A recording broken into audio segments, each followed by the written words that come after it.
রাস্তা দিয়ে যেতে যেতে এটা আমার বাস্তব অভিজ্ঞতা। দেখি রাস্তার ধারে বিশ্বকর্মা মূর্তি একটা গাছতলাতে রেখে দিয়েছি।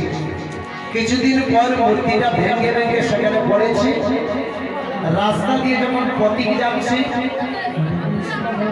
সেই পথিক এই মূর্তির উপর মূত্র বিসর্জন করছে। যিনি মূত্র বিসর্জন করলেন, ওনার যে পাপ হলো তার যদি বেশি গুণ পাপ হয়, যে 200 গুণ পাপ হলো যিনি বাড়িতে, যিনি ঘরের মধ্যে বিশ্বকর্মা পূজা দিলেন, তার 1000 গুণ পাপ হয়েছে। এটা সনাতন ধর্ম।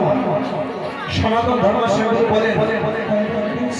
আমি গতকাল শিলচর একটা জায়গাতে বলে এসেছি। আবার দেখবেন কিছু কিছু দোকানে অনেকে খারাপ পেতে পারে, অসুবিধা নাই, আমার ভয়ও নাই, অসুবিধাও নাই। সনাতন ধর্ম রক্ষার আমি কথা বলি। কীর্তন করছি, এটা আমার পেশা, কিন্তু তার সাথে সাথে আমার ধর্ম রক্ষা করতে হবে।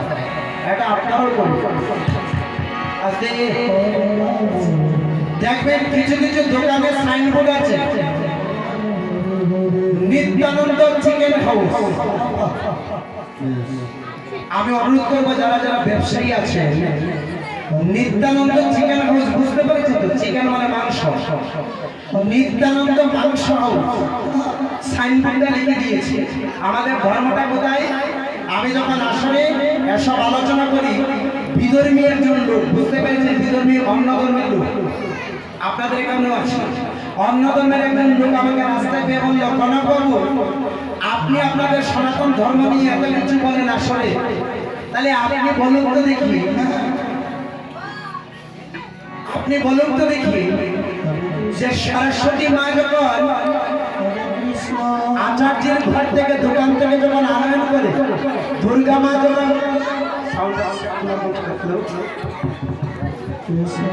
দুর্গা মূর্তি যখন বিসর্জনে যায়, দেখবেন বেশি পরিমাণে ডিজে বাজাচ্ছে, ডিজে। আর এমন ডিজে বাজাচ্ছে, যত সিনেমার বাজে গান আছে সেগুলো ডিজের মধ্যে বাজাচ্ছে। বিধর্মী একটা লোক আমাকে প্রশ্ন করলো যে আপনাদের সনাতন ধর্মের কোন শাস্ত্রে, কোন পাতাতে লেখা আছে যে দুর্গা মাকে বাসানোর জন্য যত বাজে গান আছে, সিনেমার যত নেকেড গান আছে, সেগুলো বাজিয়ে মাকে বিসর্জন করতে? আমার জবাব নেই, কিন্তু আমি ওনাকে উত্তর দিতে পারি। আমি আমাদের যুব সমাজ যারা রয়েছে, আমি ইউটিউব চ্যানেলের মাধ্যমে, আমার চ্যানেল রয়েছে, চ্যানেলের মাধ্যমে যুবক ভাইদের চরণে আমি কোটি কোটি প্রণাম জ্ঞাপন করছি। আপনারা ডিজে বাজাবেন, একবার ভাবুন তো দেখি, 33 কোটি দেবতার একজন দেবতাকে আমি দেবীর ঘরের মধ্যে আনছি, আর ডিজে বাজাচ্ছি। ভক্তিমূলক গান নেই ডিজের মধ্যে, ভক্তিমূলক গান নেই, ঠাকুরের গান নেই, যেটাতে আনন্দ করা যায় না। যত বাজে গান আছে, আপনাদের এখানে নাও হতে পারে। কিছু কিছু জায়গায় ফেসবুকে আমি দেখি, কালকেও দেখেছি, যশং দেখি, ধনাং দেখি, বিদ্যাং দেখি, অঞ্জলি পড়লাম, অঞ্জলি প্রদান করলাম, আর দেবীকে যখন ঘরে আনছি, কালকে একটা জায়গায় দেখেছি যে পূজা করে 2 লক্ষ টাকা বাজেট করে পূজা, আর 1 লক্ষ টাকা ডিজেতে ব্যবহার করে। চিন্তা করুন।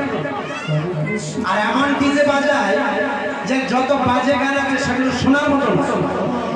মাকে ঘরে আনছে প্রদীপ জ্বালিয়ে, আর সেখানে উলঙ্গ নৃত্য করছে। আমি তার প্রতিবাদ জানাই। আমি আমাদের যুব সমাজের কাছে অনুরোধ করছি, এটা সনাতন ধর্ম। আপনি হিন্দি গান বাজান, যখন পিকনিকে যাবেন, বিয়ে বাড়িতে যাবেন, তখন বাজান, অসুবিধে নেই। কিন্তু পুজোর কোনো জায়গায় পুজো হবে, শিবরাত্রি হবে, সরস্বতী পূজা হবে, এটাতে যাতে কোনোদিন কেউ না করে, আমি তার জন্য আহ্বান করি। সকলের চরণে কোটি কোটি প্রণাম জ্ঞাপন করি।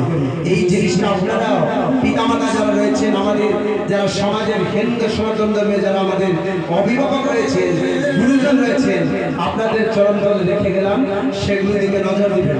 আমাকে বিধর্মী একজন প্রশ্ন করেছে, আমার উত্তর দেওয়ার ক্ষমতা নেই। নিত্যানন্দ চিকেন খাও, আমি বললাম নিত্যানন্দ মাংস খাও। গৌরাঙ্গ শুষ্ক, গৌরাঙ্গ জুদাস্ত, মানে মহাপ্রভুকে কোথায় তুলনা করছে? চিন্তা করুন। নিত্যানন্দ মাংস হাউস নিতাইকে মাংসের সাথে তুলনা করেছে, গৌরাঙ্গকে জুতার সাথে তুলনা করেছে। মাংসের দোকানে ঠাকুরের ফটো থাকতে পারে, কিন্তু সাইনবোর্ড তো লাগানোটা ঠিক না, অন্য নামে দেন না, কি বলবো? এটা হচ্ছে আমাদের ধর্ম। চলো আজকে নিত্যানন্দ বলছে, আমি বলিনি, নিত্যানন্দ বলছে যারা বসে আছেন একবার বদন বলে সেই নামটি গান করুন করতালি করতালি করে, যে নাম নিতাই গিয়েছিলেন সেই নামটি গাইবেন এর সাথে। কি গান? ভজা গৌরাঙ্গ মহা গৌরাঙ্গ মহা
যাদের হাত আছে হাত তুলুন, আর যাদের হাত নেই ধরলে আপনি হাত তুলুন।